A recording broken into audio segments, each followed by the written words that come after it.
It happened in Iceland on Friday, March 19, 2021 at 8:45 p.m. About 20 miles southwest of the capital. Molten rock suddenly burst through the surface from below. Bright lava fountains then lit up the night sky. A volcano in this valley finally woke up after almost 800 years of sleeping soundly. We divide volcanoes into three categories: active, dormant, or extinct. Around 1,900 of them around the globe are considered active. That means they've erupted in the recent past and will likely do it again in the possible near future. Dormant volcanoes haven't popped off for a long time, but they still may in the future. You could say they're sort of sleeping. As for extinct ones, those guys haven't done anything in more than 1 million years. The eruption in Iceland wasn't super explosive, and this all happened 6 miles from the nearest town, so everyone was perfectly safe. Many even came to see it up close, while other brave visitors tried to fry eggs and bacon on the lava. Just be careful not to burn your breakfast black. Lava can be over 2,000 degrees Fahrenheit. It burns everything in its path. Yet it also produces some of the most fertile land for agriculture. This eruption gave a relatively small amount of lava at first, but it's been spreading across the valley in different directions, forming a sort of shield that's constantly growing. You can never really predict how fast a lava flow will be until you see it. It all depends on how thick it is and how steep the mountain slope. Lava can ooze slowly at about 20 feet a minute, a fraction of the average person's walking speed. Or it can flow as fast as 30 miles per hour, which even the fastest person on Earth can't outrun. But the lava isn't even the most dangerous thing about volcanoes. That would be the toxic gases spewing from the eruption. And those spread faster and further than the lava flow. Luckily, in Iceland's case, the wind has been blowing these gases away from residential areas. Scientists weren't surprised this volcano erupted. They knew it was coming. Increasingly stronger earthquakes had been shaking this area for the past 15 months. There were 50,000 earthquakes within just the 3 weeks leading up to the eruption. That's 100 per hour. The volcano has been active since March, and geologists say this could last for weeks, months, years, or even decades of constant eruptions in the area. Mount Shasta is in the top 5 most dangerous volcanoes in the U.S., so geologists are keeping a close eye on it. The last eruption was in 1250. I wasn't around then, but this volcano erupts every 600 to 800 years. Which means, tick-tock, we're due any day now. About an hour from Portland, Oregon, there's an active volcano that last erupted in the 19th century. Next time it goes off, scientists think it'll produce larger amounts of ash and dust. This could cause an electrical blackout and make water unsafe to drink in the area. But the experts pay close attention to Mount Hood. They'll be able to give plenty of warning so people can react in time. Kilauea is one of the most active volcanoes in the world. It's been erupting almost constantly since 1983, making it also one of the longest eruptions known on Earth. It's the youngest land volcano in Hawaii. Volcanoes can take thousands of years to form, but others can pop up practically overnight. A volcano in Mexico just erupted in an open field in 1943 and started growing from there. Within a year, it was almost 1,500 feet tall. When the eruptions finally stopped 9 years later, the mount had reached a height of over 9,200 feet. Mount Fuji is an iconic symbol of Japan. The last time it erupted was in 1707, and it sent a shower of burning rocks as far as 60 miles away. If a similar eruption happened today, Tokyo would be within that vicinity. Mount Fuji is right on the Ring of Fire, that horseshoe-shaped region in the Pacific Ocean full of active volcanoes and earthquakes. From one end to the other, it's almost 25,000 miles long. It could wrap all the way around the Earth's equator. In January 2020, Taal volcano in the Philippines started spewing lava, sending huge plumes of ash half a mile up into the sky. The eruption even triggered a rare phenomenon, a dirty thunderstorm. That's when the smoke cloud above a volcano produces its own lightning. The chance of volcanic tsunamis was also high. Those are usually caused by tectonic movements that occur because of volcanic activity. Taal has erupted more than 30 times in the last 450 years. This volcano in Ecuador last erupted in 2016. Scientists think it might be showing some early warning signs of magma on the move. This is an active stratovolcano, a specific cone-shaped type with steep sides. They form from sticky lava that doesn't flow that easily. That lava goes around the vent, cooling and piling on itself to form these steep walls. These types are more likely to produce explosive eruptions like the ones we see in movies. Ruapehu is the oldest national park in New Zealand, a volcanic wonderland where you can closely see all those steaming craters, magnificent lakes, and unusual rock formations. It last erupted in 2007 and has had 10 eruptions since the mid-19th century. But eruptions, lava flows, and toxic gases aren't the only danger coming from volcanoes. There's also a thing called lahar, a kind of volcanic mudflow of debris. In between eruptions, snow melts and a lake forms in the caldera. If the last eruption brought mud, ash, and rocks in the lake, it becomes dangerously full. In that case, only a temporary dam holds it back. Indonesia has the biggest number of active volcanoes in the world, including one called Anak Krakatoa. It means child of Krakatoa, and its famous parent isn't far away. A huge tsunami in 2018 partially woke Junior, a scary thought since Senior had one of the most powerful eruptions ever seen on this planet in 1883. Krakatoa's boom was the loudest sound ever heard. People over 2,000 miles away could hear the explosion. The sound wave circled the globe 7 times, and scientists say it's hard to predict this volcano's eruption patterns. Mount Yasur in Vanuatu is one of just a few volcanoes in the world where you can see a lava lake. Tourists even go there to peer over the edge and get a look at the burning, bubbling lake below. Well, except for when the volcanic activity goes to levels 3 and 4 out of 5. That means there are more intense earthquakes, volcanic tremors, or steam, gas, or ash ejections. Then this place is off limits because, duh. This volcano in the DR Congo has the most active and largest lake volcano in the world. And all that lava is unusually fluid, meaning it travels faster and further than the stuff coming out of most volcanoes. It's certainly not amongst the tallest ones, but Ethiopia's Erta Ale is unique in that it has a lava lake almost constantly, which is pretty rare. The locals call it a smoking mountain because its lava lake often causes eruptions. This volcano is near the Danakil Depression, one of the hottest places on our planet. Merupi has been erupting on a regular basis since the mid-16th century. This volcano helps scientists do crucial research on how eruptions work and how they can warn people in time. After it was dormant for a while, this volcano in central Mexico sprang back to life in 1994. Ever since then, it's been producing huge mud flows and strong explosions in unpredictable intervals.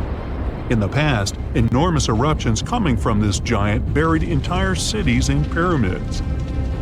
Imagine staying in a hotel and waking up to the magnificent view of a massive volcano covered in glowing rivers of lava and clouds of ash. When it lets off heat, visitors to this area in Guatemala take a chance to roast some marshmallows there. One of the most active volcanoes on Earth is on a small island north of Sicily. Stromboli has regular explosions, together with glowing lava coming from vents inside the crater. Not too far away is Etna, Erupt's most active volcano and one of the biggest continental ones in the world. By the way, Earth definitely isn't the only planet with volcanoes. The largest one in our solar system is on Mars. It would cover the entire state of Arizona, and it rises nearly 3 times higher than Mount Everest. Ooh, don't look down. Our planet's biggest and meanest supervolcanoes are waking up. When they erupt, you'll surely notice it, even if you live thousands of miles away from the epicenter. Scientists are worried we might not have enough time to prepare and deal with the consequences of a super eruption. There's some volcanic activity close to the Italian city of Naples. And no, it has nothing to do with the famous Mount Vesuvius, but with another volcano. This one is harder to see as it doesn't have a tall peak like Vesuvius. But don't let this bad guy trick you. It could be way more dangerous than its giant neighbor. It does have a huge crater that's about 8 miles wide. This volcano is called Completeness, and it's actually one of the largest volcanoes in Europe, sitting under the town of Pasquale. So, Completeness erupted 39,000 years ago with a bang so massive it spread ash across the whole Mediterranean region. It also caused the temperature to drop by over 16 degrees Fahrenheit across Eastern Europe. It was the biggest volcanic eruption in Europe in 200,000 years. Since then, Completeness has had smaller eruptions, and the last one happened in 1538. Now the area is full of small craters, hot springs, and bubbling pools, and they're all proof that this volcano is still very much alive and brewing something. Since the early 2000s, the ground in the giant crater and the town nearby have been slowly rising by about 1 to 1.5 inches every year. There were at least 150 earthquakes that shook this supervolcano lately. In May 2024, there was a 4.4 magnitude in the area, the biggest in the last 40 years. Residents had to leave their homes and camp outside, fearing there would be more earthquakes. No one knows how Completeness is going to behave in the following months or years, but the authorities are organizing evacuation exercises to prepare the population just in case.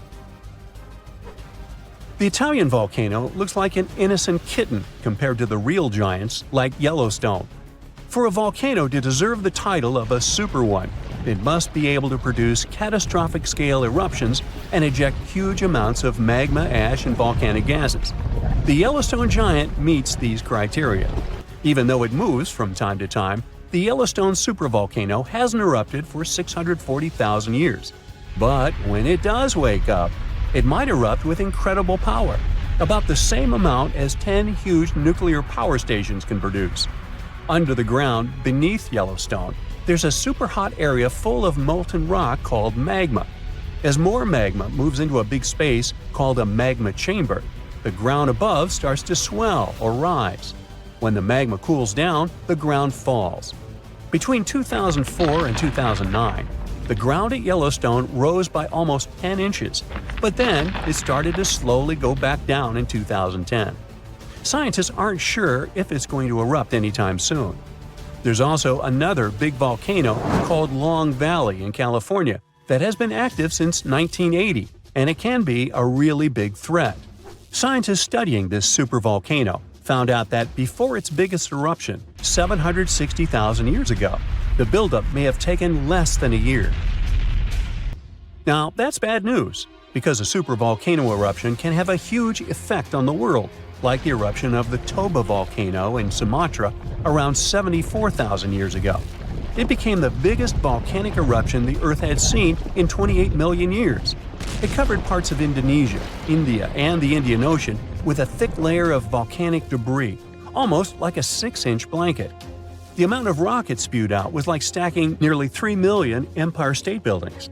The giant crater it left behind can still be seen from space. All the ash and gases shot up into the air and blocked some of the sunlight. It caused a volcanic winter that lasted about 6 to 10 years. Some scientists think this eruption might have even affected early humans. Around the time Toba erupted, the human population took a sharp dip, and there were far fewer people. Some say this is why all modern humans come from a small group of survivors. According to the Toba catastrophe theory, most early humans in Europe and Asia didn't survive the cold and harsh climate after the eruption, but a lucky group lived through all that in Africa. Not all scientists agree with this idea, and some archaeological and climate records show a different story. Another volcano that changed the world in a big way was Mount Tambora in 1815. The next year went down in history as the year without a summer. It was cold and rainy, and there was snow and frost even in the middle of summer, especially in Europe and North America. This happened because the volcano sent out a lot of sulfur dioxide into the sky, which spread all over the world and made the planet colder.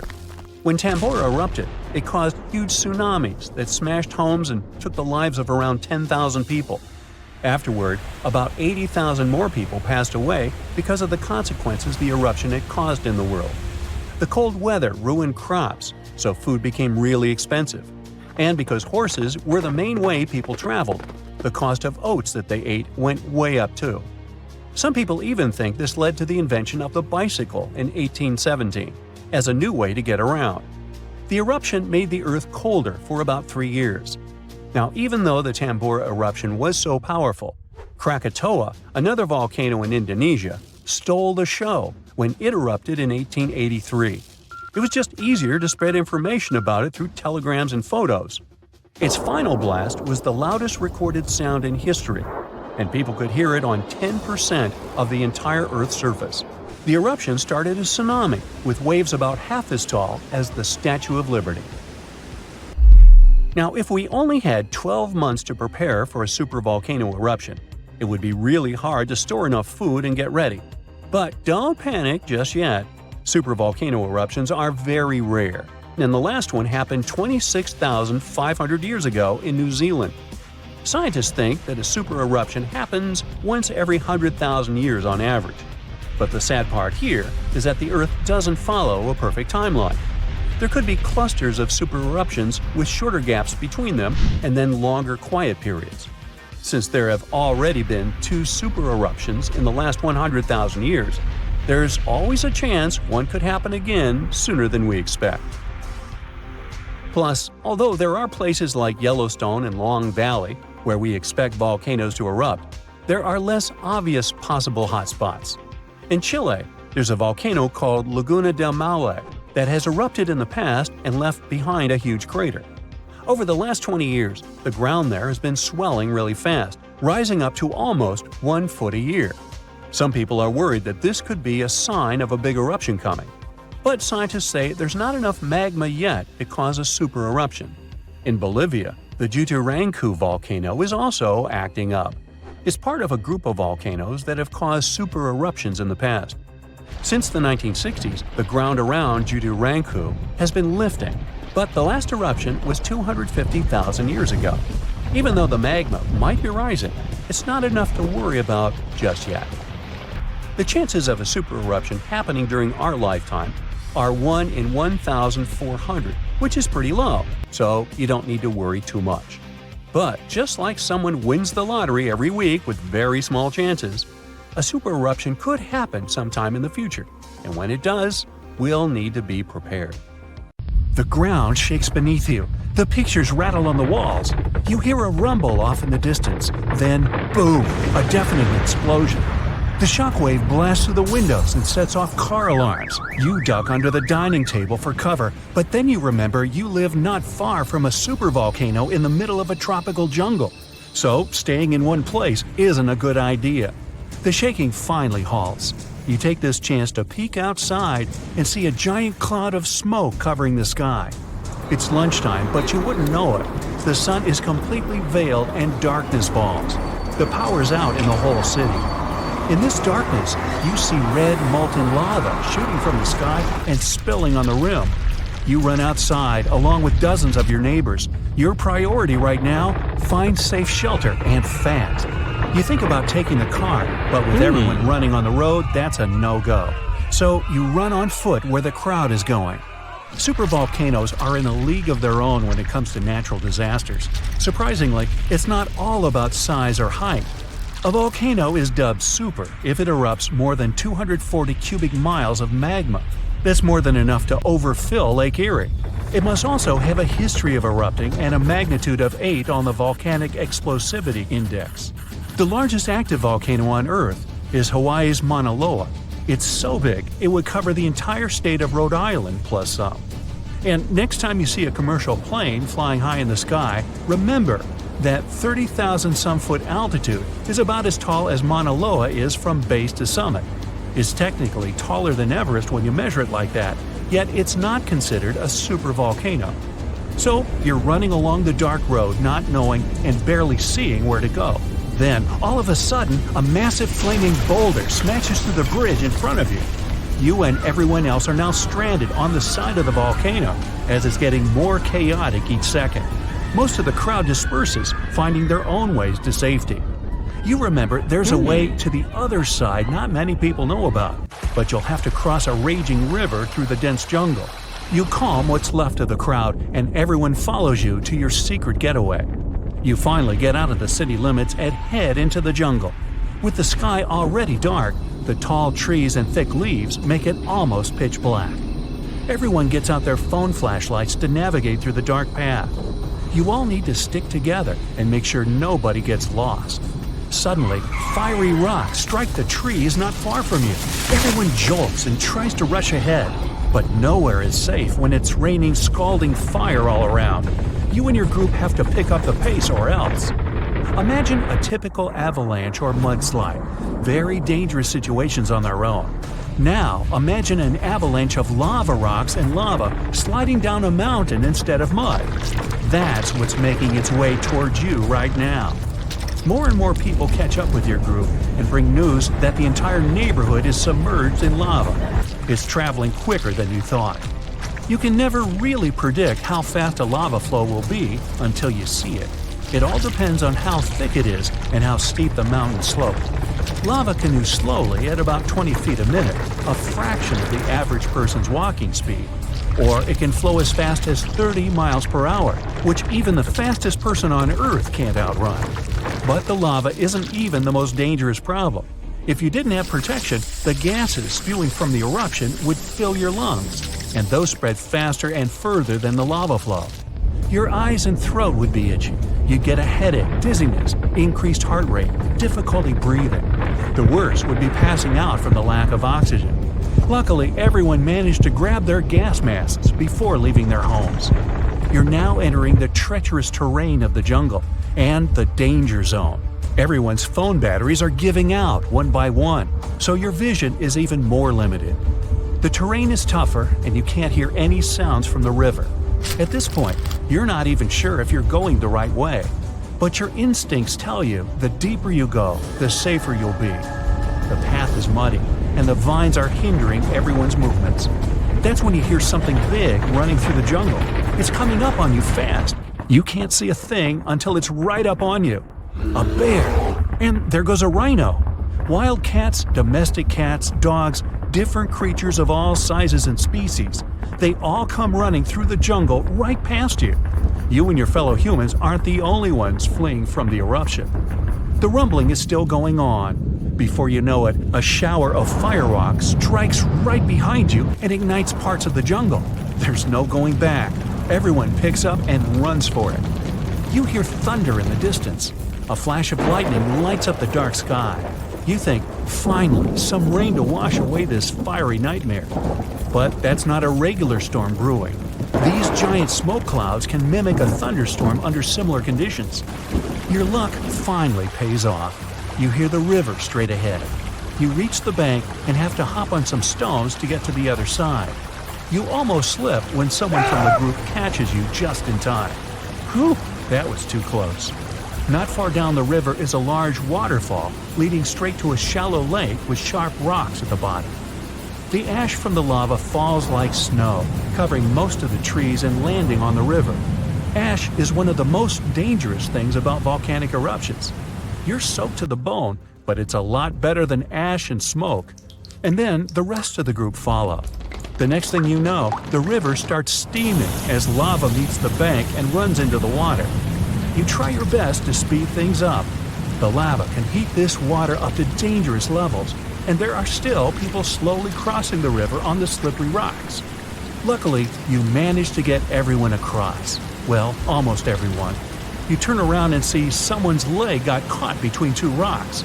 The lava continues to pour into the river. You can feel the heat of the steam. You rush back to this person and try to pull them out. Their leg won't budge. Someone else from the group comes to help, and you're finally able to pull them out in the nick of time. You and everyone else, now exhausted from your trek, keep going as far as possible.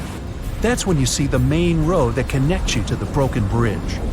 There are others on the road that got out safely, and even some cars filling up with survivors and heading fast out of the area. The volcano is still spewing lava, and the entire city is flooded with it. What was once your town now looks like a giant burning lake. Planes and helicopters can't fly because of the smoke and ash, so don't count on an air rescue. You're still at risk even though you're on safer ground, so it's still too early to celebrate. Everyone continues to move away from the city. The further, the better. The ground continues to shake, but this time it's even more intense than before. Supervolcanoes are powerful enough to cause many earthquakes. But it's a good thing you're out in the open, far from the buildings and debris in the city. Now, back to reality. Rest assured that a volcanic eruption of this intensity won't happen for a very long time, as in millions of years. Besides, thanks to warning systems and humanity's preparation for such an event, it's extremely rare for even a regular volcano to do as much damage as it could. So, don't scratch Yellowstone off your travel list just yet. Whoa! Earth's surface is shaking. Long cracks split the ground open. Lava rivers are rapidly flowing down the slopes. Deafening noise is filling the air. Rocks and other debris are flying high up. Clouds of volcanic gas and ash cover the sky. Now, this is not a plot of a blockbuster disaster movie. It's what happens when supervolcanoes decide to erupt. But this is likely not the scenario that will take place when the world's largest volcano, Mauna Loa, decides to finish its long nap. In 2021, scientists were sure it would happen soon, but so far, nothing. The volcano's seismicity keeps increasing and then going back to normal, but you never know when this giant will finally come back to life. That's why experts have been monitoring geological activity on Hawaii's largest island for quite some time. The Big Island of Hawaii is made up of 5 volcanoes, including the most active on the planet, Kilauea, and the largest, Mauna Loa. This gigantic thing makes up almost half the landmass of the island. And what lava Kilauea emits in one day, Mauna Loa could spew out within 20 minutes. That's what it did in 1984. While Mauna Loa's smaller sibling has been throwing tantrums for a while, the giant has been slumbering ever since its last eruption. But very recently, the Hawaii Volcano Observatory has recorded more than 200 mini-earthquakes below Mauna Loa. It likely means an increased flow of magma down there. Good morning! The volcano might be waking up. Or not. If Mauna Loa did suddenly erupt, lava flows could reach the ocean and the most populated and touristy places, like Captain Cook, very quickly, in a matter of hours. In 1984, the last time the volcano erupted, lava got as far as the outskirts of Hilo on the other side of the island. That's where a campus of the University of Hawaii is found. Luckily, people had a few weeks' warning to get ready for the disaster. These days, locals have special go bags ready with the most important stuff, including documents and money. Such precautions can come in handy in case of an emergency evacuation. Even though most Mauna Loa eruptions have so far only affected the summit area, several of them sent lava all the way down to the ocean. And you never know how powerful the next eruption will be. Now, what is the highest mountain on Earth? Mount Everest, you say? Well, it depends. From seafloor to the summit, Mauna Loa is 1,000 feet taller than the famous Himalayan peak. The volcano is so big, it makes the Pacific plate it's sitting on literally slump under its weight. Scientists say that when this monster of a volcano erupts, the volume of lava coming out per unit will be life-threatening.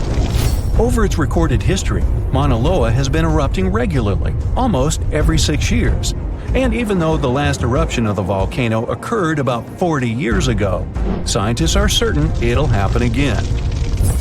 Now, remember the scene I showed you at the beginning?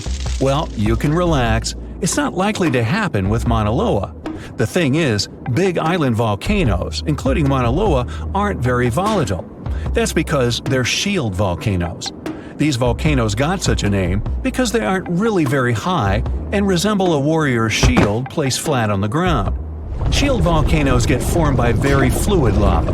It travels farther and forms much thinner flows than lava erupted from a stratovolcano, which is conically shaped and tall, like the infamous Krakatoa in Indonesia.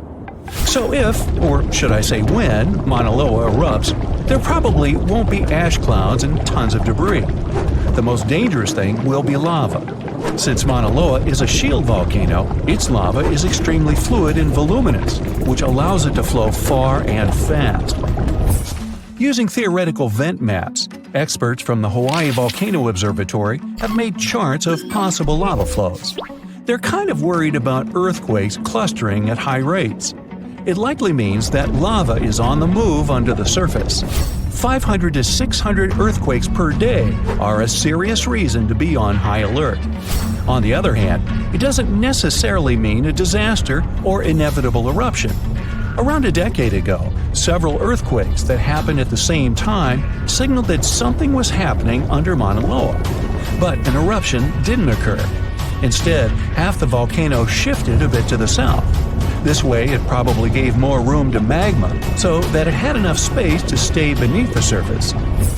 Now, let's get back to the catastrophic eruption we saw at the beginning of the video. That's what often happens when a supervolcano erupts. Those are volcanoes that have at least once had an eruption with a volcanic explosivity index of 8, which is the largest recorded number on the index. Supervolcanoes are often extremely large, with no cone at all. That's because they're typically the remains of gigantic magma chambers that once flared up, leaving behind a caldera. They're usually found over hotspots. Supervolcanoes can produce super eruptions, and when they do, they blow more than 240 cubic miles of ash, molten rock, and hot gases up into the air. In other words, 4 super eruptions could fill the Grand Canyon to the brim. Supervolcanoes get formed when gigantic volumes of scorching hot magma are trying to escape from deep underground. This magma rises close to the surface but can't break through Earth's crust. That's why a huge pressurized pool of bubbling magma gathers at a depth of only several miles. The pressure keeps growing because more magma is trying to get to the surface until, bam, a super eruption occurs. The most recent super eruption happened in New Zealand. Well, when I say recent, I mean around 26,500 years ago. Nah, I wasn't around then. That's when a supervolcano beneath the surface of Lake Tahoe spewed into the air more than 300 cubic miles of ash and pumice. Imagine 500,000 Great Pyramids of Giza flying up at the same time. That's how incredibly powerful that eruption was. But the most exciting and confusing thing about the eruption was that the Tahoe volcano simply didn't go off like many others. At first, everything was going as usual. More than 200 square miles of magma had built up under the surface, and the pressure was getting higher and higher. But after the rock cracked and the first part of lava rushed out of the crater, something went wrong, and the supervolcano took a break. Only several months later, the disastrous eruption shook the ground, and thousands of tons of lava, rocks, and ash flew high into the atmosphere. But the age of supervolcanoes isn't over. The most infamous of them all is probably the one in Yellowstone National Park. This giant handles at least 3 mega-powerful eruptions, and who knows how many smaller ones. If this monster erupted anywhere as strongly as it did 2.1 million years ago, it would spit out more than 588 cubic miles of red-hot material. You can probably picture it more vividly if I tell you that this volume is comparable to 65 million Capitol rotundas in Washington, D.C. piled together. Wow. Anyway, scientists are sure that Yellowstone doesn't present any danger these days. For an eruption to happen, magma inside must be at least 50% molten. With the Yellowstone caldera, this number is just 5 to 15%. But of course, Yellowstone isn't the only supervolcano on our planet. There's also New Zealand's Tahoe you already know about, Japan's Ericaldra, California's Long Valley, Indonesia's Toba. Any of them can one day produce a super eruption. There are also several so-called supervolcanoes that haven't lived up to this name yet because they've never produced anything like a super eruption. For example, in 1883, Indonesian volcano Krakatoa went off. The power of the eruption tore the volcano's walls open, and cold seawater rushed into its molten insides. The difference in temperature made the volcano blow up with a deafening boom. It was clearly heard 2,000 miles away in Australia. It earned the blast the title of the loudest sound in history. But even though the consequences of this event were truly catastrophic, it still turned out not powerful enough to be called a super eruption. The last time this volcano erupted was about 500 years ago, but recently, small tremors have grown really frequent, to such an extent that scientists have been recording more than 1,000 a month. I'm talking about the Campi Flegrei supervolcano in Italy. At one point, just a few weeks ago, the area was rattled by a 4.4 magnitude earthquake with 150 tremors in just one night. It was the strongest earthquake in over 40 years. A lot of locals spent the night in their cars, but in the morning, the shakes were followed by another earthquake, a bit weaker with a magnitude of 3.6. So, is Italy in danger? Well, the quake itself wasn't big enough to cause serious damage, but it evoked a lot of panic. At the moment, local authorities are working on grandiose emergency plans. If worse comes to worse, they'll have to evacuate hundreds of thousands of people. One of the reasons is the proximity of this area to Naples with more than 3 million inhabitants. At the moment, they're even considering an option of paying people to leave their homes. Right now, schools remain closed in the Campi Flegrei area. The authorities are allocating more than 500 million euros to ensure the safety of buildings and constructions in the area. A yellow alert is still in place in the region where 80,000 people live. There's the so-called red zone, which is the most dangerous area. There are 1,250 houses in this red zone, and all of them will be at high seismic risk if an eruption begins. Plus, more than twice as many will be at medium risk. Italy is a country prone to seismic activity, and Pozzuoli is a densely populated area that is located on one of the most dangerous supervolcanoes in Europe. Campi Flegrei has 24 hidden underground craters and dwarfs the better-known Vesuvius. Yes, the very volcano that wiped the ancient Roman city of Pompeii off the face of the earth in 79 CE. This city thrived near the base of Mount Vesuvius at the Bay of Naples. In the time of the early Roman Empire, 20,000 people lived in Pompeii. They were merchants, manufacturers, farmers, and others. The soil in the region was rich and fertile, so there were lots of orchards and vineyards. Strangely, no one knew that this black earth was the legacy of an earlier eruption of Mount Vesuvius. The area was a favorite summer destination for rich Romans. Sadly, at noon on August 24, 79 CE, all this prosperity came to an end. The peak of Mount Vesuvius exploded, sending a 10-mile-high mushroom cloud of ash and pumice into the stratosphere. For the next 12 hours, the eruption was wreaking havoc on the city.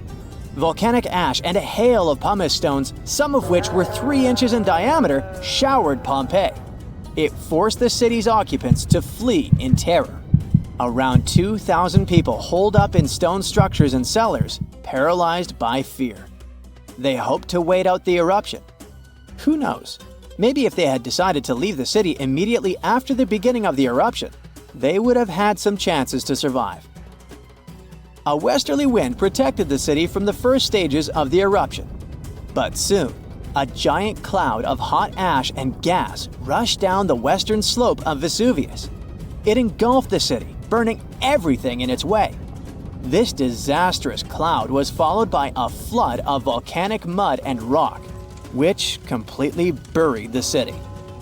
As if the volcano was making sure no one would survive, a cloud of toxic gas poured onto the city, finishing the lives of a few survivors on August 25th. A flow of rock and ash followed. It collapsed roofs and walls and turned the city into a giant cemetery. When a supervolcano erupts, the consequences are usually catastrophic. Supervolcanoes have at least once had an eruption with a volcanic explosivity index of 8, which is the largest recorded number on the index. Supervolcanoes are often extremely large, with no cone at all. That's because they're typically the remains of gigantic magma chambers that once flared up, leaving behind a caldera. They're usually located over hotspots and appear when huge volumes of magma are trying to escape from deep underground.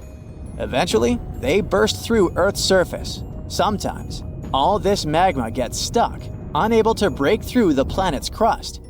And then, massive pools of pressurized magma gather at a depth of several miles. The pressure keeps growing because more and more magma is trying to get to the surface. At one point, a super eruption goes off. The most recent super eruption happened in New Zealand. Well, when I say recent, I meant around 26,500 years ago. That's when a supervolcano beneath the surface of Lake Taupo spewed into the air more than 300 cubic miles of ash and pumice. Imagine 500,000 Great Pyramids of Giza flying up into the air at the same time. That's how incredibly powerful that eruption was. But the most exciting and confusing thing about the eruption was that the Taupo volcano didn't simply go off like many others. At first, everything was going as usual. Tons and tons of pressurized magma had built up under the surface, and the pressure was getting higher and higher. But after the rock cracked and the first portion of lava rushed out of the crater, something went wrong, and the supervolcano took a break.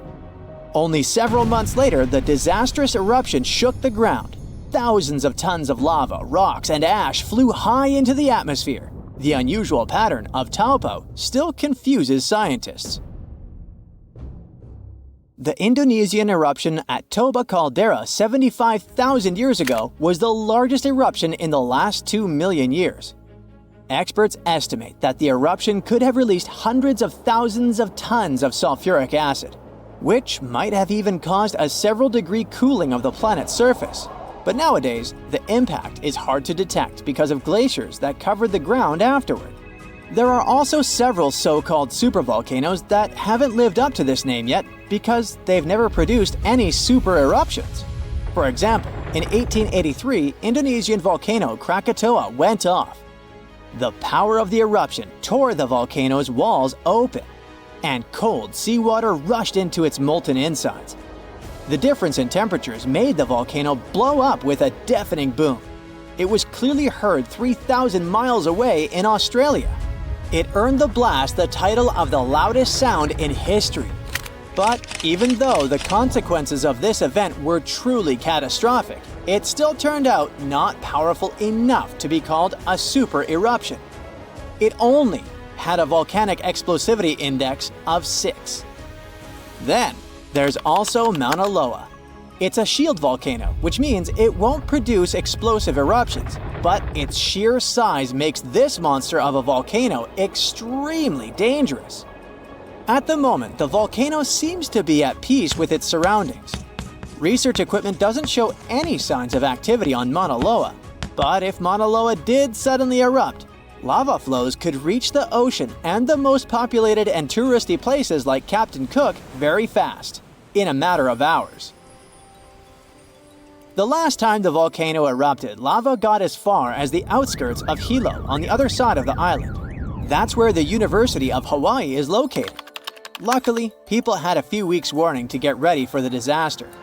Over its recorded history, Mauna Loa has been erupting pretty regularly, almost every 6 years.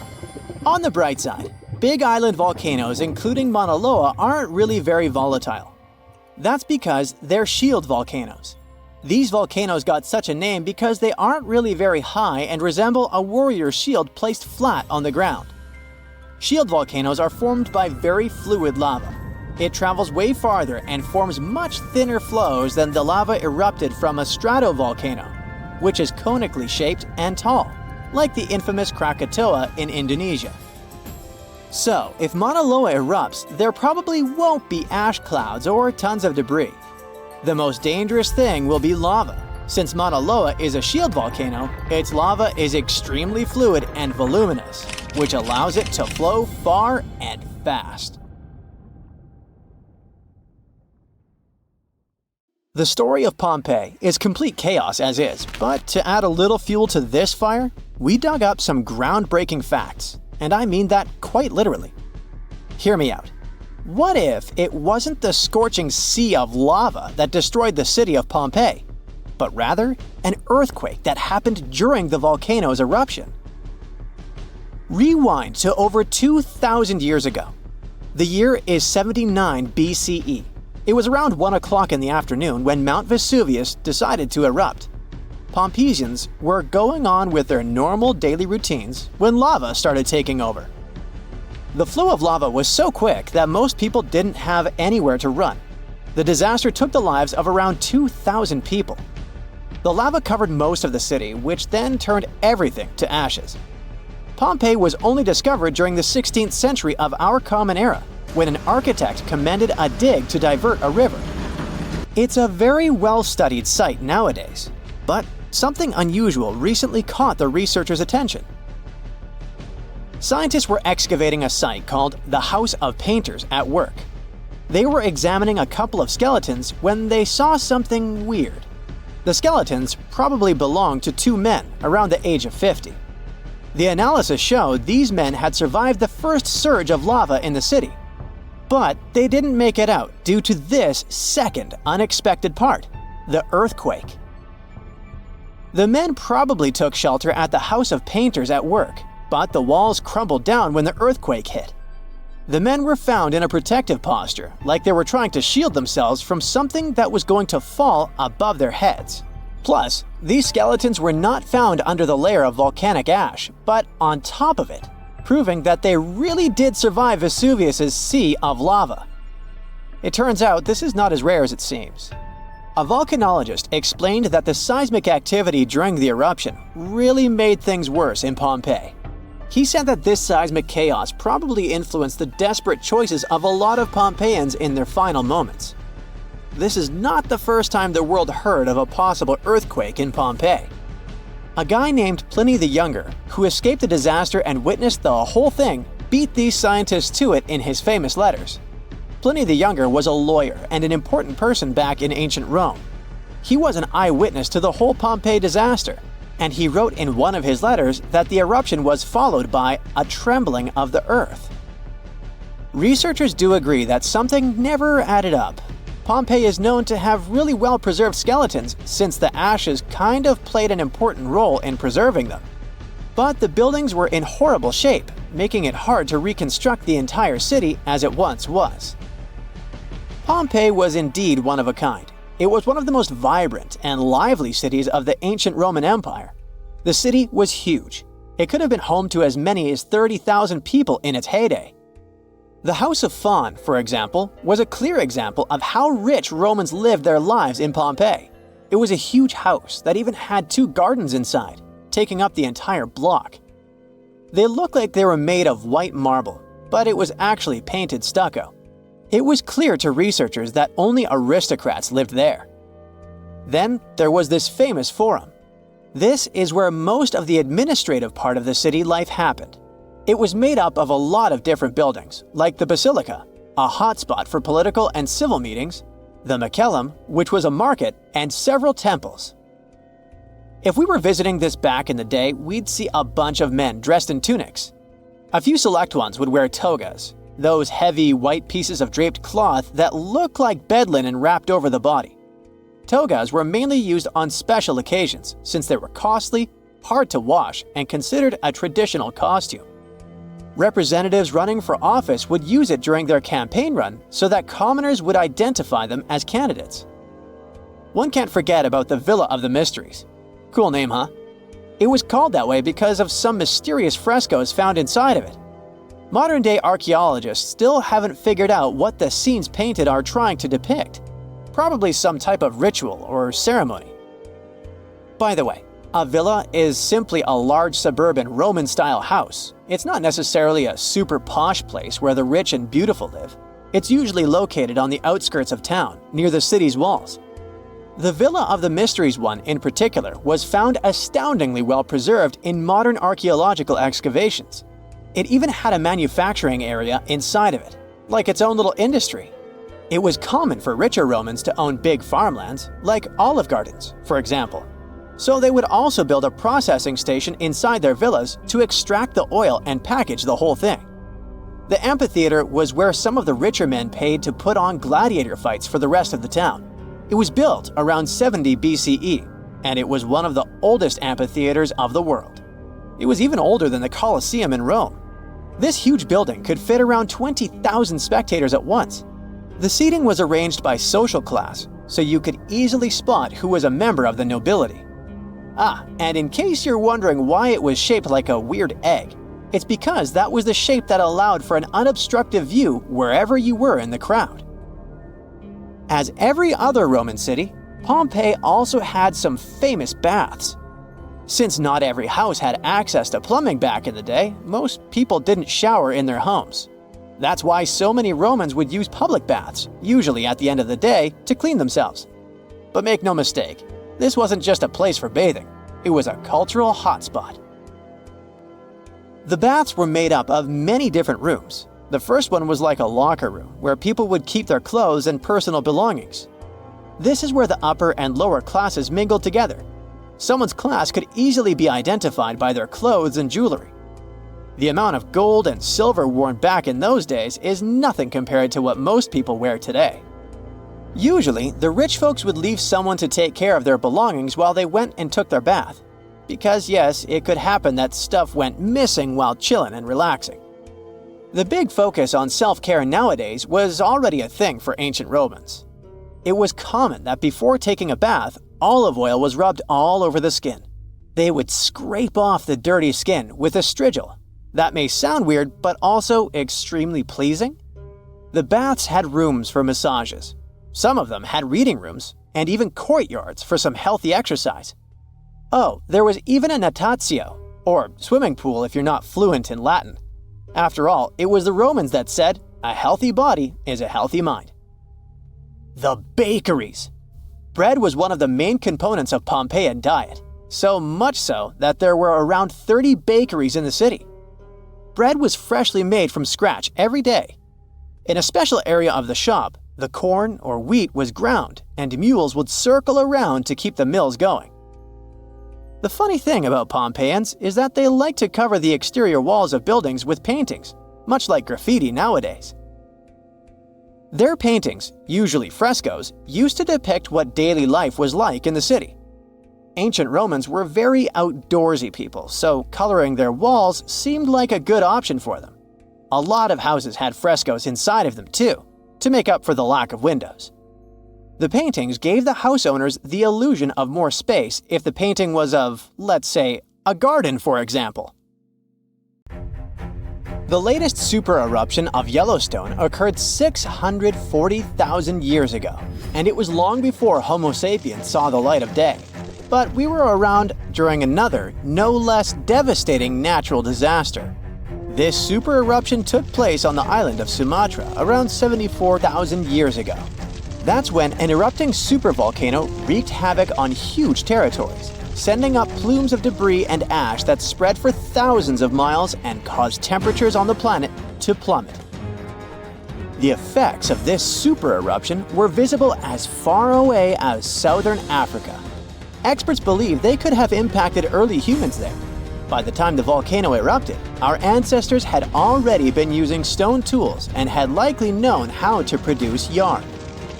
And some specialists even think that the Toba super eruption was so powerful it could push our ancestors to the brink of extinction.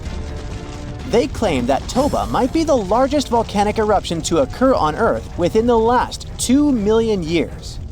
The eruption disgorged so much pyroclastic rock it would be enough to cover the entire United States to the depth of a one-story house. About a third of that deposit piled up on northern Sumatra, while a lot more ended up beneath the floor of the Indian Ocean. The super eruption left an elliptical crater lake around 60 miles long. The caldera is so large it's hard to feel that you're indeed in a volcano. Pumice deposits from the eruption remain in the canyon walls and go deep below the ground. There aren't many arguments about the amount of pumice and ash involved in this disaster.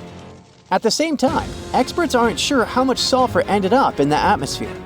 Even some sulfur layers in the polar ice could be potential candidates, but so far, scientists haven't found any connection between them and Toba.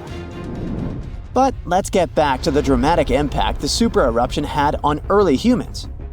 It turns out some not only survived but even thrived after this natural catastrophe, at least judging by the artifacts they made during and after the eruption. The disaster might not have posed a serious threat to those of our ancestors who took refuge along the coast. Genetic evidence hints that modern humans descend from a few thousand people that ventured out of Africa around 60,000 years ago. Why just a few thousand? According to some experts, the rest of our ancestors could have been devastated by the Toba eruption. After all, the supervolcano spewed out 1,000 cubic miles of dust and rock in a flash, leaving a scar in the ground that was dozens of miles wide.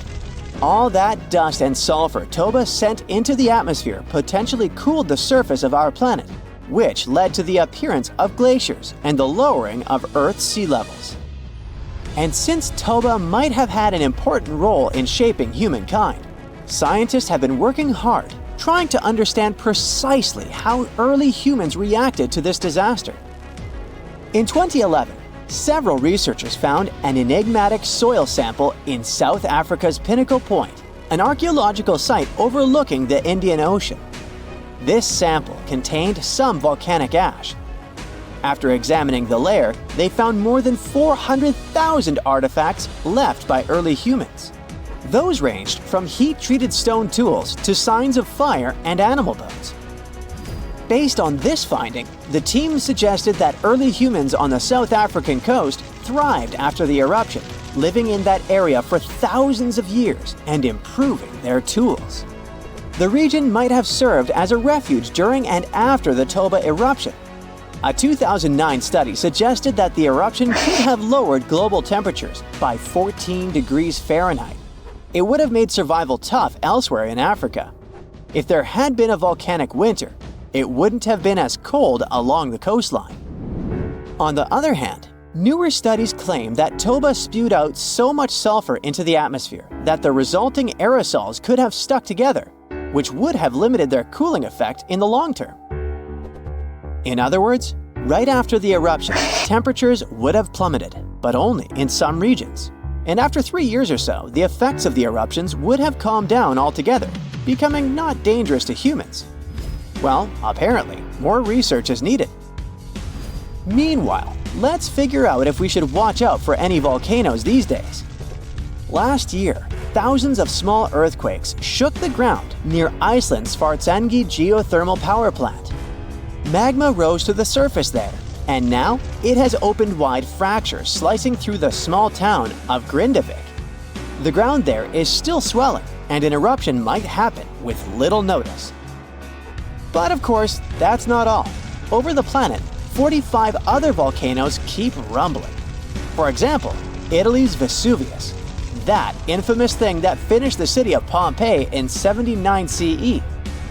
Over the last 17,000 years, the volcano has experienced 8 explosive eruptions, followed by powerful pyroclastic flows, dense masses of super hot ash, lava fragments, and gases flowing at high speeds.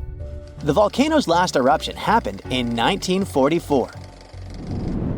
Mount Rainier is one of the most dangerous volcanoes in the USA. Its high elevation, chemical composition, and proximity to Washington's Seattle and Tacoma suburbs, and the volcano's ability to produce massive pyroclastic flows make Mount Rainier a threat to consider. The heat from this volcano could potentially melt the ice and snow covering it, leading to rapid downstream flows of debris, mud, and rocks. The Novarupta volcano in Alaska's Katmai National Park and Reserve formed in a 1912 eruption, which was the world's largest in the 20th century. The volcano sent almost 7 cubic miles of ash and debris into the air. It also produced such a powerful ash flow that it created the Valley of 10,000 Smokes. Mount Pinatubo is located in a populated region in the Philippines. It became notorious after a 1991 massive eruption, which was the second largest eruption of the 20th century. More than 700 people lost their lives during that natural disaster. Today, more than 21 million people live within 62 miles of Pinatubo. Mount Agung, a continuously erupting volcano in Indonesia, had its last major eruption in 1963. It was one of the most tragic eruptions in the country's history. It lasted for 11 months, producing ashfall and pyroclastic flows that led to the loss of more than 1,000 lives and serious property damage. People saw ash plumes above the volcano throughout 2018, following the eruption in November 2017. Japan's Mount Fuji hasn't erupted since 1707. That year, a massive earthquake likely set it off. In 2014, experts warned that Fuji could be at risk of another eruption following the 9-magnitude earthquake that shook Japan in 2011. Experts believed the earthquake had raised pressure below Fuji. The eruption in 1707 sent so much ash and debris into the air that all this mass even reached Tokyo. Should Fuji erupt again, it would affect more than 25 million people in the surrounding areas. The eruption of Washington's Mount St. Helens in 1980 was one of the most destructive volcanic events in U.S. history. 57 people, as well as thousands of animals, lost their lives during that natural disaster. The eruption also destroyed around 200 square miles of forest. Experts think that Mount St. Helens' history of massive eruptions means that future catastrophes are bound to happen. The next explosive eruption might send large amounts of ash all over the Pacific Northwest. No wonder the volcano is under close monitoring. One of Indonesia's most active volcanoes, Mount Merapi, has been erupting for centuries. NASA claims that the biggest risk of this volcano is pyroclastic flows, which can spread over vast areas and harm loads of people. For the last time, Merapi erupted in January 2024, sending plumes of smoke into the air. These days, more than 24 million people live in the area surrounding this volcano. Phew, you can finally send that last report for the day and breathe out. The weekend is around the corner, but just when you're about to hit send, you're alarmed by the low rumbling under your desk. Is it the light rail passing by? Unfortunately, that's not the case. It's a volcano speaking. What, here? In Arizona? That's right, the ground keeps shifting under Arizona, reminding us that Earth is alive. No panic though. Let's arm ourselves with some context. 20 American states have extinct, active, and dormant, currently sleeping, volcanoes. Among such states, you can find California, New Mexico, Nevada, Utah, and Colorado. On the bright side, Arizona's volcanoes are dormant at the moment, but it doesn't mean they won't go off in the near or not so near future. Now, how about traveling to Arizona to check the traces of its active volcanic past? They dot the desert landscapes of this state like spots dot a Dalmatian. There are entire volcanic fields southwest of Phoenix, east of Douglas, near Flagstaff, north of Kingman, and near the Mexico border. The most worrying thing about these fields is that even though they're not active at the moment, eruptions in this region might happen every 1,000 years or so. Well, the time seems to be up. The last powerful and destructive volcanic eruption occurred around 1,000 years ago at the Sunset Crater. Oh, this place is worth paying more attention to. And we will, but a bit later. First, we have to talk about hotspots. No, not that place where you can surf the web.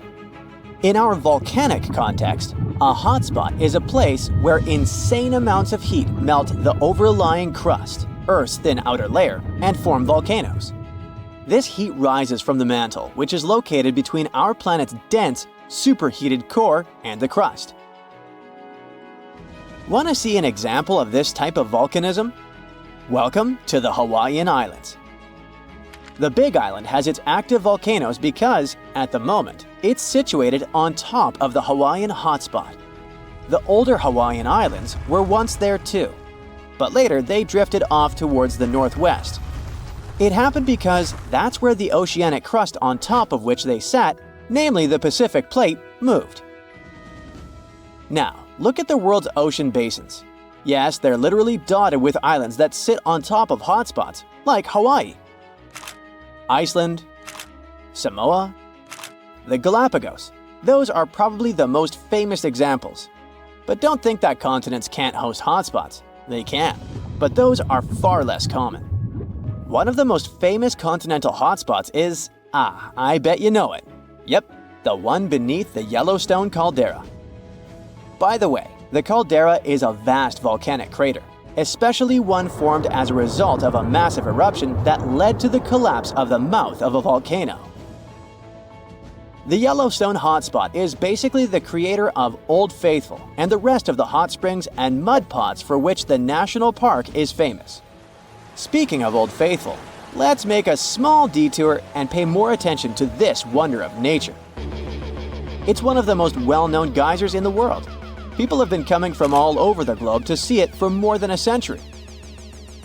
The cool thing about this geyser is that the likes of it can only form under very specific conditions. That's why they're pretty rare. Magma under the surface superheats pockets of underground water.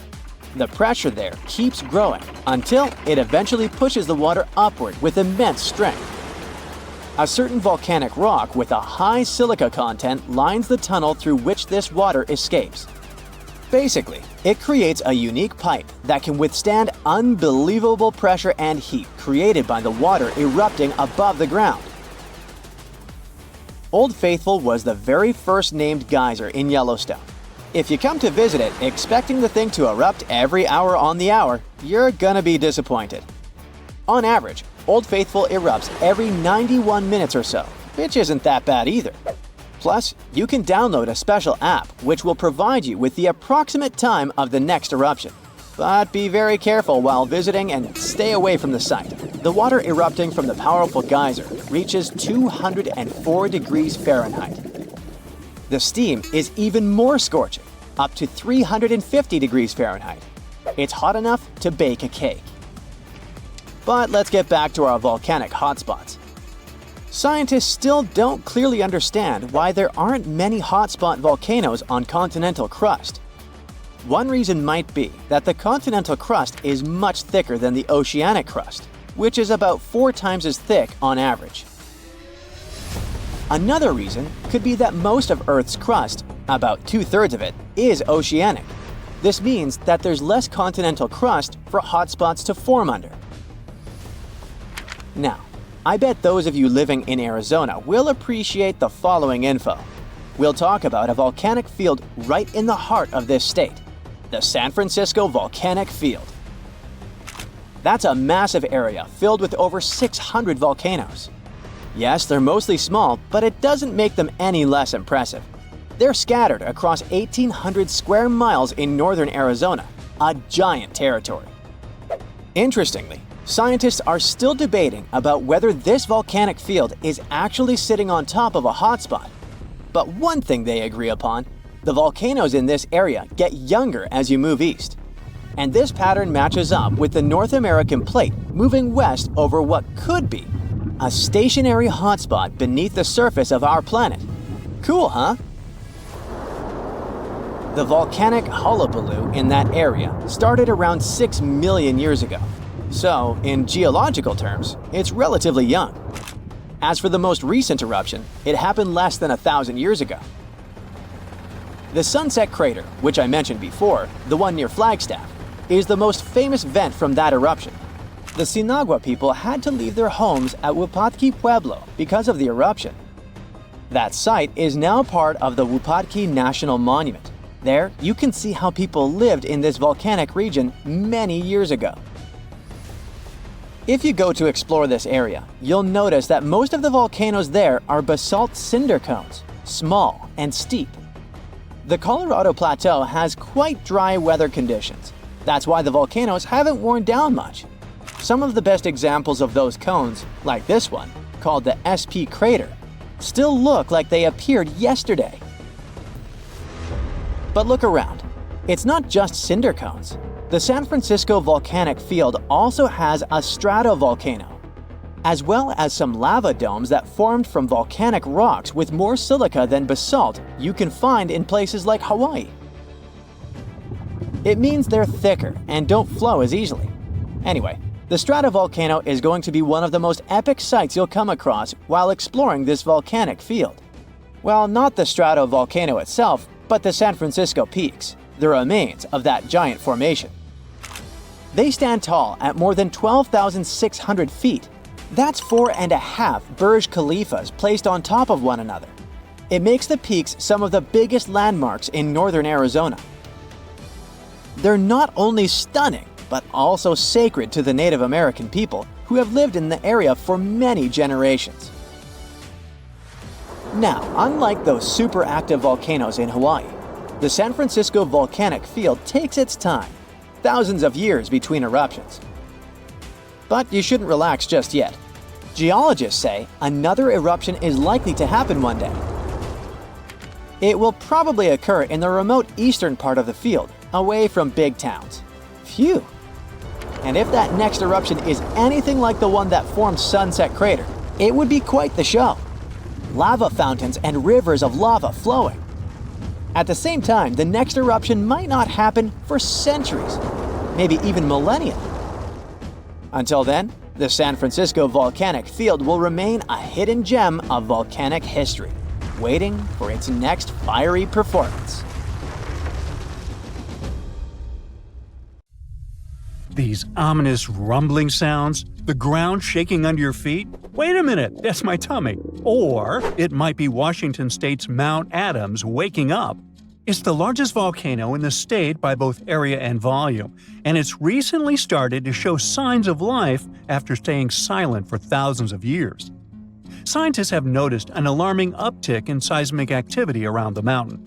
And since the last eruption here happened between 3,800 and 7,600 years ago, humanity was still in the Stone Age at that time. This sudden chattiness has scientists, let's say, curious. The U.S. Geological Survey has hurriedly installed temporary seismic stations around Mount Adams to keep an eye on the situation. At the same time, they reassure the public there's no need to panic. Mount Adams doesn't reach the height of the better-known Mount Rainier, and still it covers a massive area, making it Washington's largest active volcano. Interestingly, records show that before September of this year, Mount Adams had experienced an average of just one small earthquake every 2 to 3 years since 1982. And then, the Cascades Volcano Observatory and the Pacific Northwest Seismic Network detected a staggering 6 earthquakes in just 1 month, September. These quakes were all rather tiny, with magnitudes ranging between 0.9 and 2 on the Richter scale. It means they were so weak you wouldn't feel them at the surface. Plus, satellite imagery confirmed there was no ground deformation in the area. Now, at the moment, the USGS keeps Mount Adams alert level at green or normal, so we shouldn't worry about the ground opening and swallowing towns and cities. But the most recent seismic blips have encouraged the agency to install additional equipment for more precise monitoring. Such an expanded network will help scientists notice even the smallest earthquakes, which will help them understand what's happening under Mount Adams.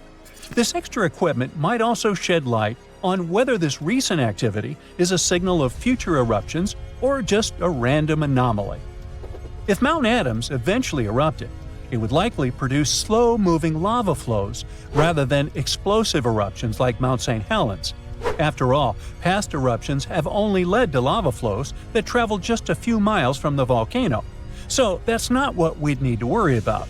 A much more dangerous thing would be lahars. These are mud flows that can happen when volcanic ash, rock, and melted ice mix during eruptions. Lahars have occurred near Mount Adams without even eruptions. Rock, weakened by hydrothermal processes at the volcano's summit, suddenly broke loose, creating fast-moving, destructive mud flows. Exactly for this reason, the USGS categorizes Mount Adams as a high-threat volcano. While it doesn't erupt frequently, it still poses serious risks to nearby settlements. Another volcano we should carefully watch is Katla in Iceland. It's one of the country's most powerful and dangerous volcanoes.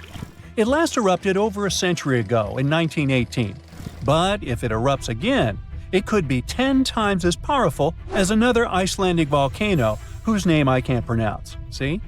That one erupted in 2010, completely disrupting air travel all over Europe. An eruption of Katla could release large amounts of sulfur dioxide, which could form sulfate aerosols in the atmosphere. Such aerosols reflect sunlight, which could even cause temporary global cooling. This phenomenon often followed catastrophic volcanic eruptions in the past. Although eruptions are common in Iceland, Katla's ash cloud would likely shoot higher into the sky and cover larger areas of Europe than that other one did. It would ground flights and negatively affect economies. If Katla erupted, it would also harm agriculture, water supplies, and air quality. In 2014, scientists noted that a large eruption could even cause a tsunami that might travel along Iceland's south coast and out to sea. But the potential impact of such a tsunami is still unclear. Katla tends to erupt on a regular schedule every 40 to 80 years, which means that another eruption is statistically very likely soon. That's why Katla remains under close scientific observation. The Canary Islands' Cumbre Vieja erupted recently in 2021, reminding people of its destructive potential. The lava flow from this eruption was devastating. It covered whole neighborhoods and flowed into the ocean, destroying more than 3,000 homes. Thousands of people had to be evacuated. But the craziest thing? Even though the damage was significant, scientists believe it could have been far worse. A massive eruption of Cumbre Vieja could have caused the volcano's entire western flank to collapse into the Atlantic Ocean, triggering a mega tsunami. This hypothetical tsunami could have potentially created waves hundreds or even thousands of feet high. They could have flooded coastlines around the Atlantic Basin, including parts of the US and Europe. Luckily, recent studies claim that a collapse of that scale is unlikely. But even though the chance of a mega tsunami is low, scientists still think it's wise to prepare for possible eruptions because there's a chance of extensive damage. The lava flows that occur at this volcano tend to be extensive and dangerous to both human life and the infrastructure on the island. If you decide to travel to Ecuador, you should be wary of Cotopaxi, one of the most active volcanoes in this country. It's been rumbling with minor eruptions since 2022. While these eruptions have been relatively small, Cotopaxi has a great potential for a major eruption, and it has scientists on high alert. If Cotopaxi erupted on a large scale, it could produce a massive ash cloud over 12 miles high, threatening the lives of around 200,000 people in the neighboring area. A serious danger is Cotopaxi's snow-capped summit. It would melt super rapidly in a major eruption. It could lead to destructive floods and landslides that would flow down the mountain and potentially reach populated areas. This combination of volcanic activity and glacial floods makes Cotopaxi a high-risk volcano. A powerful eruption could occur soon, or it could be years or even decades away. But monitoring efforts are in place to catch any warning signs. The next volcano we should watch out for is already infamous, Mount Vesuvius. Its catastrophic eruption in 79 CE destroyed the Roman cities of Pompeii and Herculaneum. Its last eruption occurred in 1944, but Vesuvius remains highly active and poses a great risk to nearby Naples, one of Italy's largest cities. A large eruption would threaten over 3 million people. Many of them live in the vicinity or even directly on the slopes of the volcano. If Vesuvius erupted, it would be an explosive event, with ash, rocks, and volcanic gas ejected at extremely high speeds. And even though such a destructive event isn't expected for a few hundred years, Vesuvius remains one of the world's most closely watched volcanoes. After all, it has a real potential to cause catastrophic damage in a densely populated area. Then we have Popocatépetl, often called El Popo. It's one of North America's tallest active volcanoes, which lies about 40 miles from Mexico City. Exactly this proximity to a metropolitan area with a population of 22 million people makes Popocatépetl especially hazardous. A large eruption could send a massive ash cloud over Mexico City, causing widespread disruptions. Ash could clog the city's drainage systems, contaminate water supplies, and even cause power outages by short-circuiting electrical systems. Plus, lahars could rush down the volcano, reaching nearby towns. Popocatépetl has been showing near-constant seismic activity since the early 2000s, and smaller eruptions are pretty common here. In early 2024, there were 13 recorded minor eruptions, which alarmed nearby towns.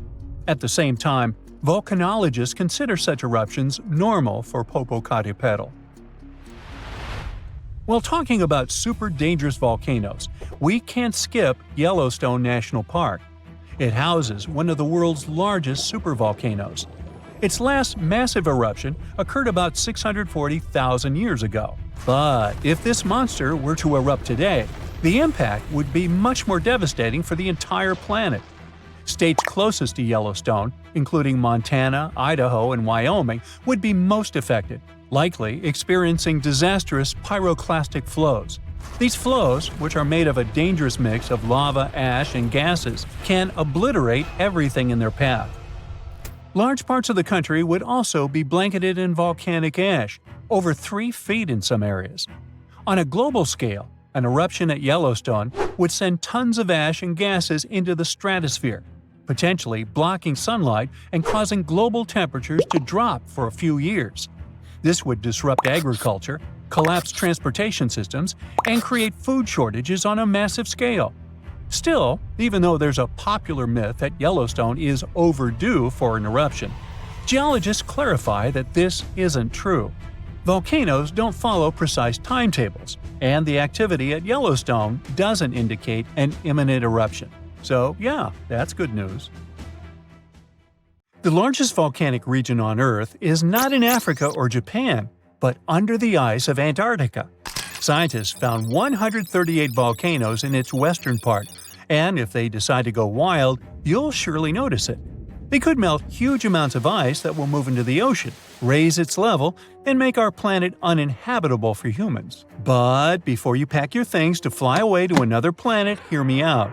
Only 2 of the Antarctic volcanoes are officially classified as active now, and it would take a whole series of eruptions, decade after decade, to seriously impact the whole world. Mount Erebus, one of the 2 Antarctic volcanoes currently in action, proudly bears the title of the world's southernmost active one. It has been continuously erupting since at least 1972. It emits plumes of gas and steam and sometimes even spews out rocks, and scientists call it Strombolian eruptions. One of the coolest features is a lava lake in one of its summit craters, with molten material on the surface. Such lakes are rather rare because they need certain conditions to make sure the surface never freezes over. The second active volcano is Deception Island, a horseshoe-shaped landmass. It is the caldera of an active volcano that last erupted over 50 years ago. Scientists who monitor it say it shouldn't go wild anytime soon. Antarctica also has plenty of fumaroles. Those are volcanic vents that release gases and vapors into the air. In the right conditions, they can spew out enough stuff to build fumarolic ice towers up to 10 feet tall. Scientists keep an eye on the Antarctic volcanoes with seismometers that detect when the Earth starts trembling from volcanic activity. Sometimes they also use more complicated tech, but it's all really challenging because of how far away this polar region is and how tricky it is to get there. That's why no one can predict when one of the continent's volcanoes that are now sleeping might erupt.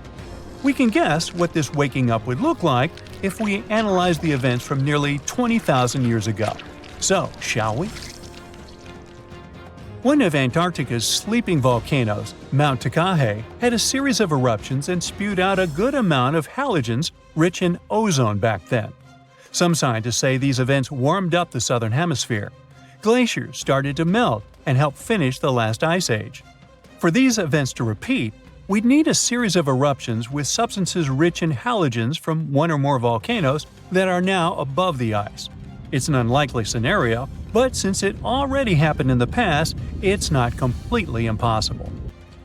As for volcanoes hiding under a thick layer of ice, It looks like their gases would hardly make it to the atmosphere, but they would be strong enough to melt huge caverns in the base of the ice and produce a serious amount of meltwater. The West Antarctic ice sheet is wet and not frozen to its bed, so this meltwater would work as a lubricant and set the overlying ice into motion soon. The volume of water that even a large volcano would generate in this way is nothing compared to the volume of ice beneath it. So a single eruption wouldn't make a difference. But several volcanoes erupting close to or beneath any of the western Antarctica's big ice streams would. Those ice streams are rivers of ice that take most of the frozen water in Antarctica into the ocean. If they change their speed, then bring unusual amounts of water into the ocean, its level will rise.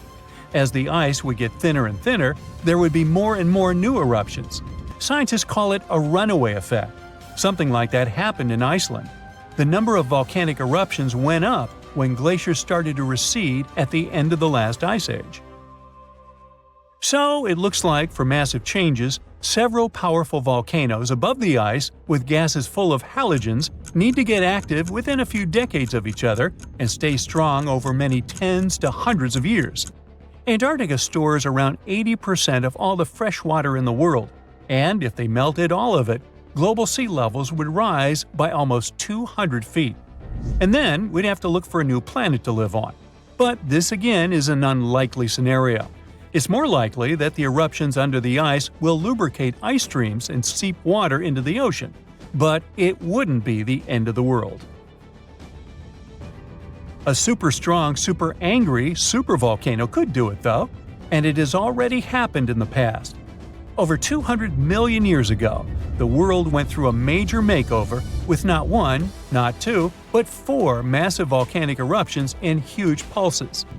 The supervolcano called Camp had been erupting over and over for 600,000 years.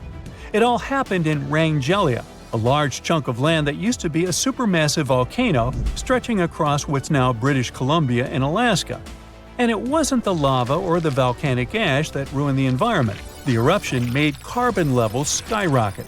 The planet would never be the same again. This volcanic activity might have helped dinosaurs grow from cat-sized critters into giants we saw in Jurassic Park. It kicked off a 2 million-year rainy season. It made the whole world hot and humid, and the dinos just loved it. Researchers dug deep into sediment layers beneath an ancient lake in Asia to uncover these secrets. They found traces of volcanic ash and mercury, clear signs of those epic eruptions. There were carbon signatures showing huge spikes in carbon dioxide levels.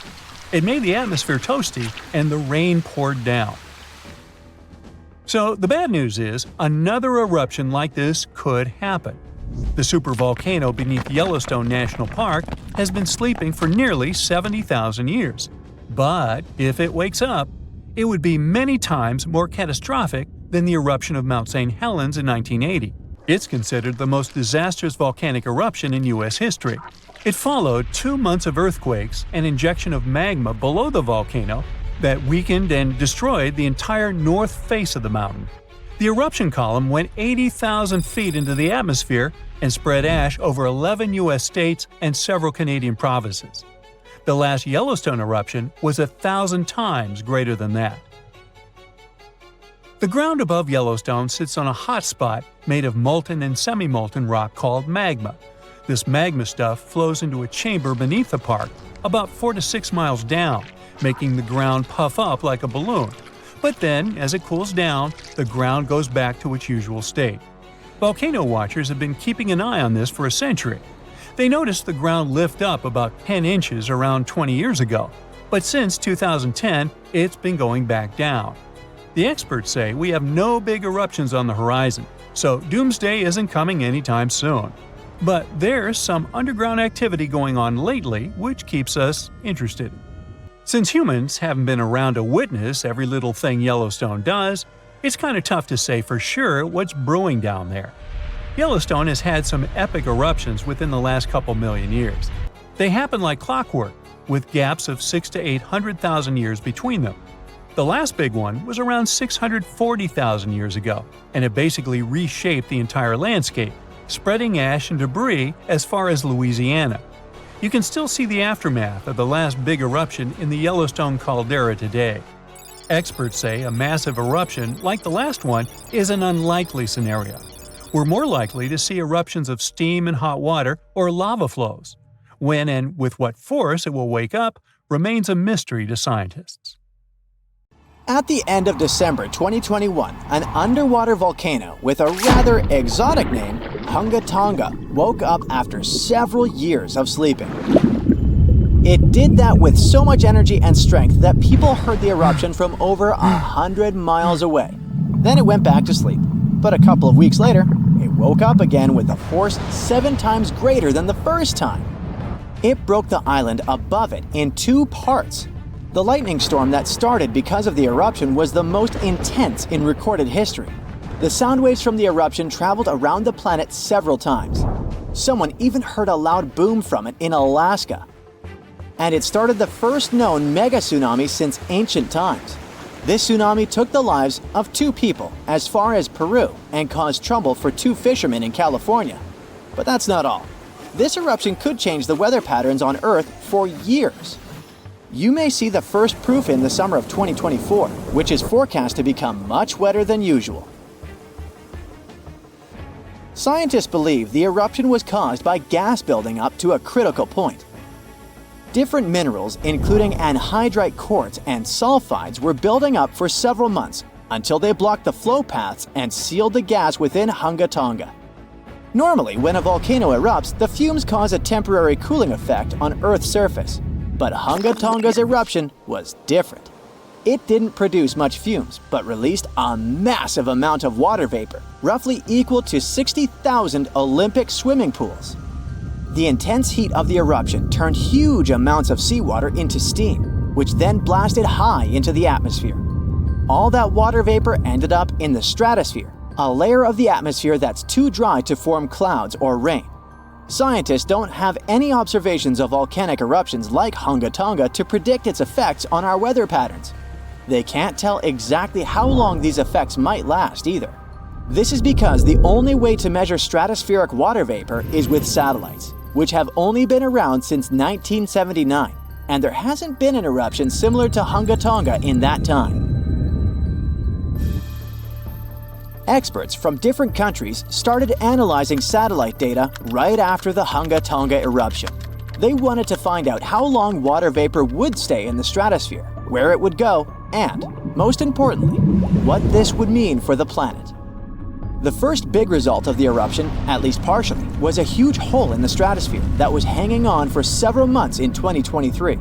By the time it appeared, the water vapor had reached the polar stratosphere over Antarctica. In the following years, there wouldn't be enough water vapor left to enlarge this hole. It looks like Hunga Tonga will have just a minimal effect on global average temperatures. But there are some surprising, lasting regional impacts. One of the scientific models forecasts colder and wetter winters for northern Australia until about 2029. In North America, it predicts warmer winters, and Scandinavia could have even colder winters. This is just one study though, and one approach to understanding how the eruption of Hunga Tonga can change our weather. We do have at least one example from history when a volcano eruption changed the world. Over 2 centuries ago, in 1815, Mount Tambora erupted and caused the year without a summer. In the following year, the winter was unusually cold and wet weather across Europe and North America. A recent study confirms that 1816 wouldn't have been this cold without the volcanic eruption. The immediate effects of the eruption were catastrophic, with tsunamis destroying homes, claiming 10,000 lives, and 80,000 more who fell ill in the aftermath. The eruption of Mount Tambora was one of the strongest in the last 1,000 years. It had ejected an enormous amount of sulfur dioxide into the stratosphere, which quickly spread across the world. It resulted in the coldest year in at least the last 250 years. In May, frost wiped out most of the crops in New York, Massachusetts, New Hampshire, and Vermont. By June, heavy snow covered the ground in Albany, New York, and Dennisville, Maine, and New Jersey had 5 straight nights of frost. The cold continued into late summer, which should have been the harvest season. In July, lakes and rivers were still frozen as far south as northwestern Pennsylvania, and frost stayed in Virginia until late August. Temperatures would drop from above normal summer highs to near freezing within just a few hours. The weather was completely unpredictable. Prices of food skyrocketed. The cost of oats for horses, which were the main mode of transportation, also rose sharply. Some people believe this situation inspired Carl Drees to invent the bicycle in 1817 as an alternative transportation method. Tambora changed weather patterns completely for not just 1, but 3 years. The whole planet got colder, and as crops failed, probably at least 1 million people starved. Scientists don't have solid evidence of volcano eruptions that have taken more lives than Tambora. But the Krakatoa eruption in Indonesia in 1883 is far more famous than Tambora because information about it spread worldwide via telegrams and photos. Its final blast was the loudest recorded sound in history, and people could hear it on 10% of the entire Earth's surface. The eruption started a tsunami with waves about half as tall as the Statue of Liberty. Still, it was less powerful than Tambora's eruption.